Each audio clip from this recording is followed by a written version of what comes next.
জিন্দাবাদ ইসলামী ছাত্র শিবির ইনকিলাব ইনকিলাব জিন্দাবাদ জিন্দাবাদ। ইনকিলাব মঞ্চের মুখপাত্র শরীফ ওসমান হাদির উপর সন্ত্রাসী হামলা ও গুলিবিদ্ধ হওয়ার প্রতিবাদে লক্ষ্মীপুরের রায়পুর উপজেলা ইসলামী ছাত্র শিবির বিক্ষোভ মিছিল ও প্রতিবাদ সমাবেশ করে। শুক্রবার বাদ এশা রায়পুর আলিয়া মাদ্রাসা চত্বর থেকে মিছিলটি শুরু হয়ে শহরের প্রধান সড়ক প্রদক্ষিণ করে শহীদ ওসমান চত্বরে সংক্ষিপ্ত সমাবেশের মাধ্যমে শেষ হয়। সমাবেশে বক্তারা অবিলম্বে ওসমান হাদির উপর গুলিবর্ষণকারীদের গ্রেপ্তার এবং দৃষ্টান্তমূলক শাস্তির দাবি জানান। তারা বলেন, মুক্ত চিন্তা, মতপ্রকাশ ও প্রতিবাদের অধিকারকে স্তব্ধ করার লক্ষ্যে পরিকল্পিতভাবে এই হামলা চালানো হয়েছে, যা ব্যক্তির উপর হামলা না হয়ে জনগণের কণ্ঠরোধের অপচেষ্টা। নেতৃবৃন্দ হুঁশিয়ারি উচ্চারণ করে বলেন, হামলাকারীদের দ্রুত আইনের আওতায় আনা না হলে রায়পুর সহ সারা দেশে আরও কঠোর কর্মসূচি দেওয়া হবে। বিক্ষোভ মিছিল ও সমাবেশে রায়পুরে বিভিন্ন ইউনিটের শিবির নেতাকর্মীরা অংশ নেন এবং এই হামলাকে কাপুরুষিত ও গণতন্ত্র বিরোধী উল্লেখ করে তীব্র নিন্দা জানান।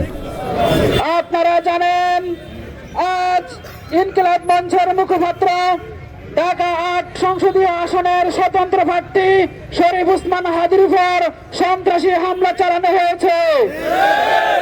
এই সন্ত্রাসী হামলার উদ্দেশ্য ছিল তাকে গুলি করে হত্যা করা। এই সন্ত্রাসীরা ওসমান হাদি ভাইয়ের উপর হামলা করে আগামী দিনে নির্বাচনকে বানচাল করতে চায়।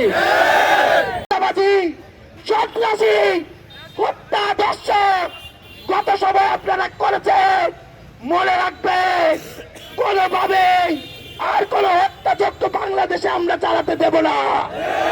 প্রশাসনকে আমরা বলতে চাই, ছাত্র শিবিরের হুঙ্কার আপনাদের কানে যদি না লাগে, এই ছাত্র সমাজ সন্ত্রাসীদের দায়িত্ব তাদের কাঁধে তুলে নেবে। আপনারা যে 24-এর অভ্যুত্থানে যা দেখেছেন, এর থেকে ভয়ঙ্কর পরিস্থিতি এই বাংলা থেকে ছাত্র সমাজ দেখাবে। সুতরাং যাদের হাত ধরা হয়েছে, এই জুলাই অভ্যুত্থানের সন্ন্যক করে লেখালাম আমাদের প্রিয় ওসমান হাদি ভাইয়ের ওপর আজকে নৃশংস যে সিরিয়াল কিলারের প্রচেষ্টা চালানো হয়েছে, এই প্রচেষ্টার মাধ্যমে তারা আমাদের একজন ছোট্ট ভাইকে হত্যার চেষ্টা করেছে। তারা 24-এর অভ্যুত্থানে তাদের নেত্রীকে এক মুহূর্তের জন্য রক্ষা করতে না পেরে 300 আসনের এমপি সহ বাংলাদেশের সকল নেতাকর্মী এদেশ থেকে পালিয়ে যাওয়ার জন্য চেষ্টা করেছিল।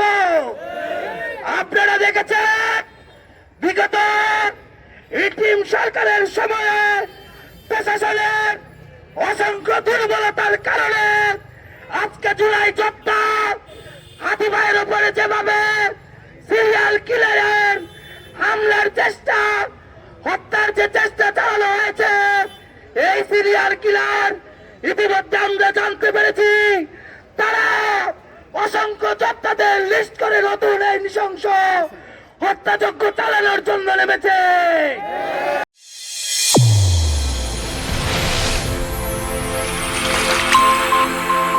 চ্যানেল A1 হৃদয়ের স্পন্দন।